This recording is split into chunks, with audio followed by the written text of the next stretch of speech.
Artemis Racing, Road to Bermuda, in association with Ulysse Nardin.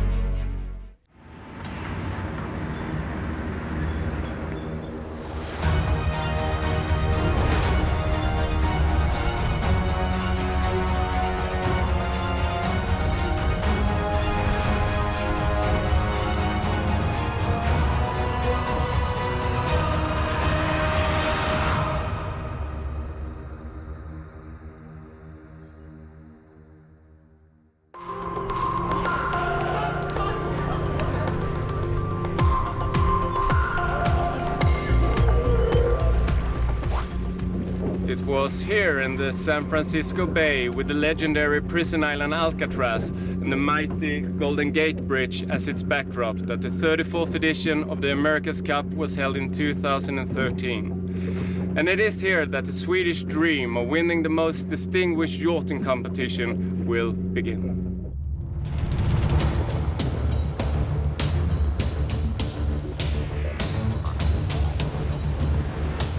Det har ju varit en dröm i många år att segla America's Cup. Jag har seglat så många olympiader, jag har seglat ett varv runt jorden och att ha chansen att kunna vinna America's Cup, man kan liksom inte gå miste om det. It's been competed for, fought over by so many famous people, by so many famous challenges. It's got this aura that will never leave it, and therefore it's unquestionably the biggest thing in our sport.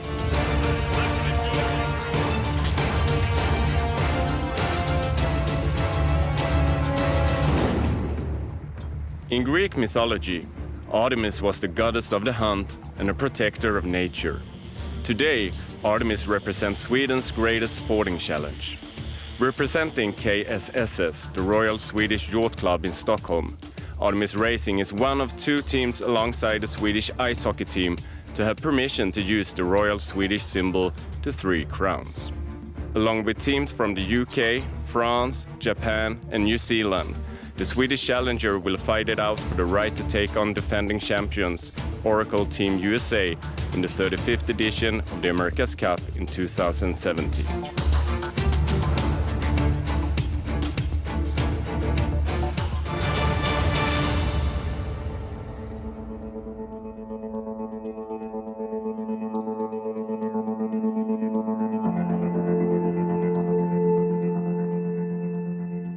Det är jätteviktigt att det är ett svenskt team. Och det är också lite därav att jag kanske kommit in i teamet också. För det måste vara två svenskar på båten. Och att om vi skulle kunna föra bucklan till Sverige så tror jag det hade varit en enormt stor grej. At the London Olympics in 2012, FREDRIK and Max Salminen struck gold in the star class, Sweden's first Olympic gold in 8 years. They are now two dominant figures in the forefront of the Artemis enterprise, currently living and training here in San Francisco together with the rest of the team. And they are in great company as there are 7 Olympic gold medalists all in all on the Artemis.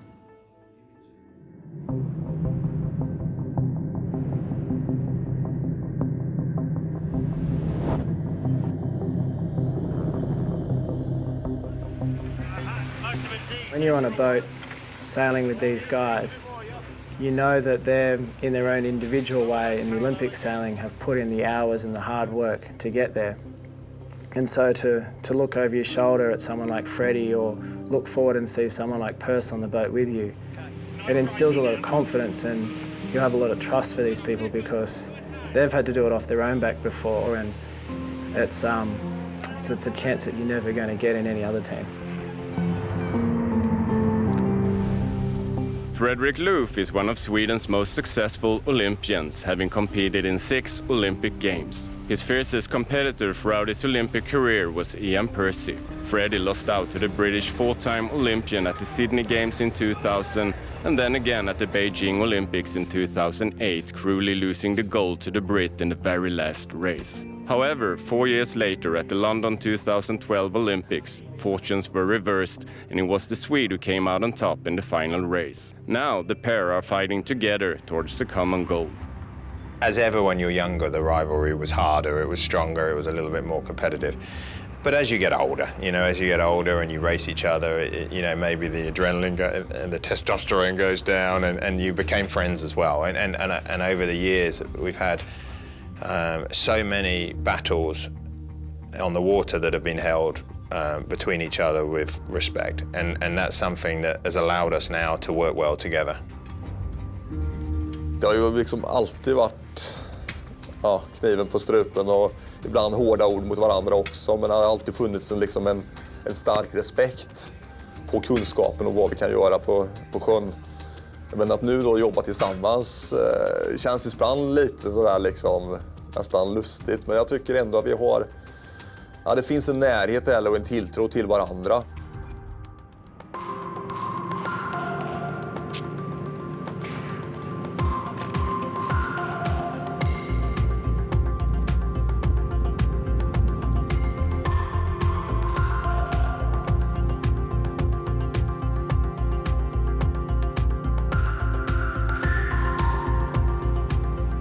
For FREDRIK, LOOF, focusing on the America's Cup has meant a huge change, leaving his family home in Norway to relocate to San Francisco, and upgrading from the traditional starboat to the extreme America's Cup catamarans.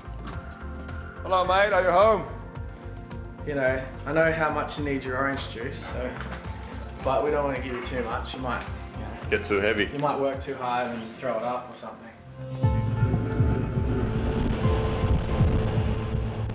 Vi har ju gått in i en ny epok nu.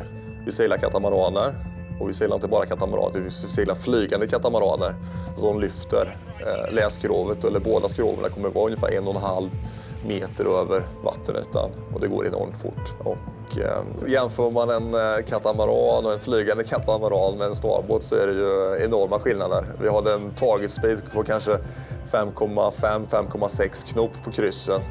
Och här kanske vi gör 25 knop. The America's Cup boats are nothing like any other boat. They're completely different to Olympic sailing or basically any other sailing on the planet. We're on the cutting edge of technology. We're doing, in the mid-40s, sometimes 50 knots of boat speed. And our sailing's typically been very two-dimensional.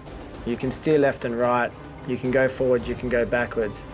But in the past, there was no thought of actually controlling how high you are out of the water. And so, for me, I think the America's Cup is about the cutting edge of technology in sailing now, and really pushing the limits in the design and what sailors can do on the water.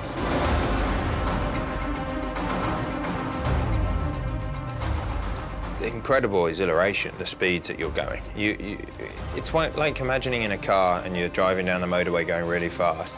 You feel really fast, and then you put your foot down even more. And then there's a certain point where it feels like you're a little bit out of control. You're going too far. Not that I've done this, of course, but you get to a certain point and you feel a little bit out of control. And that's where you are in these boats in strong winds. It's just beyond your comfort zone. You know that you are really, really hauling, and the boat is...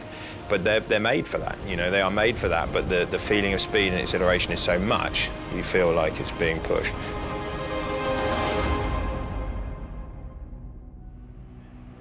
Artemis Racing was challenger of record for the last America's Cup in 2013, where teams competed in the relatively new and untested flying 72-foot catamarans.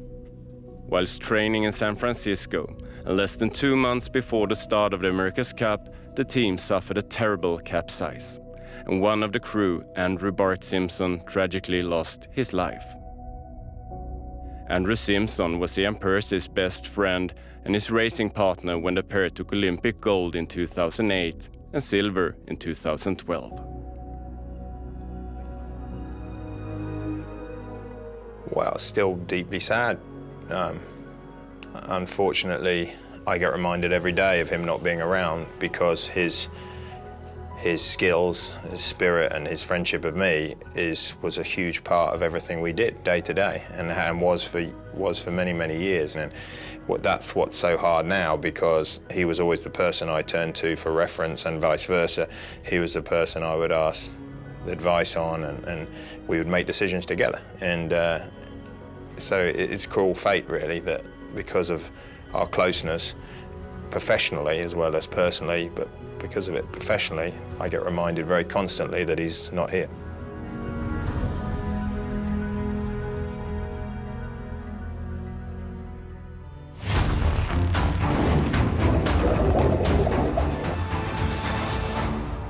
Vi lägger ju ner rätt mycket energi just på den här biten, safety då. Och vi hade här om veckan en safety-kurs där vi lär oss att hålla andan under vattnet och använda våra syrgastuper, hoppa från höga höjder etc. etc. Så att jag tycker fokusen på safety och hur vi utvecklar båtarna, jag ser ingen risk i det direkt. Men visst, tanken slår en och det var ju fruktansvärt det som hände.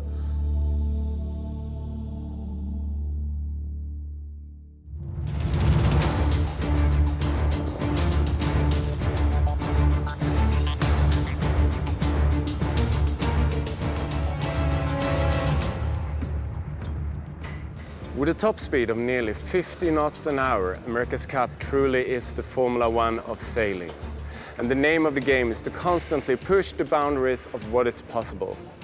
And here at Artemis base in San Francisco, there is actually a secret number of engineers, designers and constructors working to constantly develop the boat.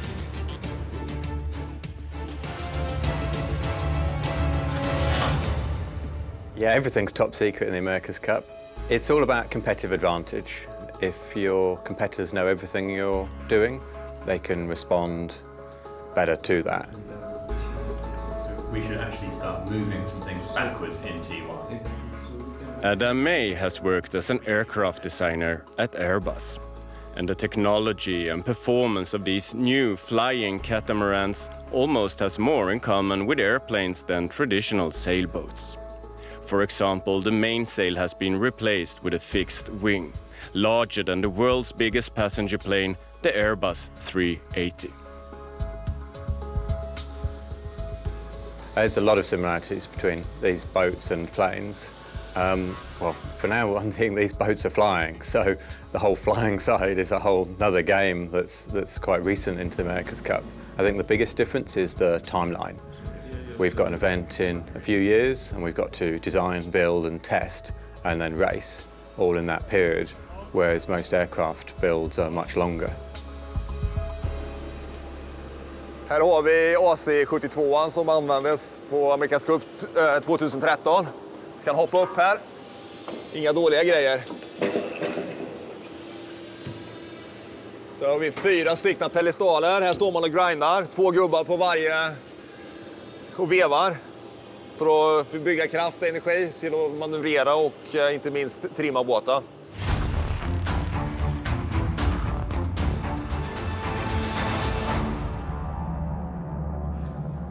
These boats now are really, they're unrecognizable from a sailing boat that we would all see in a marina. There's not much rope, so everything's done by hydraulics and electronics. There's not much of a sail. It's a solid wing mast. And the composite structures that go into it are obviously as advanced as anything else within our sport or any other. So it really is an incredible piece of equipment. Här har vi vingen till AC-72 som vi använde 2013 i America's Cup. Och det här är då nedre halvan av vingen, så 20 meter. Så ni lägger på ytterligare 20 meter har vi 40 meter vingar, så du kan tänka er vilka krafter det är. Och det här är då främre delen av vingen. Och ni kan ju tänka er nedre sektionen, alltså compression, alltså trycket och vridkrafterna. Så det är enorma påfrestningar på den här delen av masten. The 72-foot catamarans used in the 2013 event have now been retired, with a new, smaller but more technologically advanced class taking their place. The hull of Artemis Racing's new boat must be built in Sweden. However, all development work is undertaken at their base in San Francisco. So, how is it possible for a boat so big to lift and fly using only the wind? Basically, it's a small set of wings under the water. And with a certain amount of boat speed, you're able to lift the boat out of the water. And water being much denser than air, you need much smaller wings in the water than you do for a plane, for example. So it's just like a plane, but in the water. But what's hard for the boat is you've got to maintain a flying height of a very small amount above the water, because if you fly too low and the hull is in the water, you've got more drag, or if you fly too high, you then fall back into the water.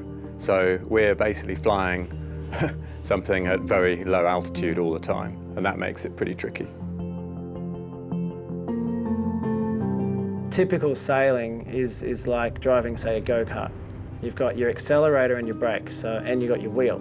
So you basically can trim the sail on or let it off or steer. These 62s are going to be like a Formula 1 car. We're going to have buttons, we're going to have gadgets, we're going to have all these different controls on the boats. And if you're driving the boat, you need to understand what every little thing on the boat does.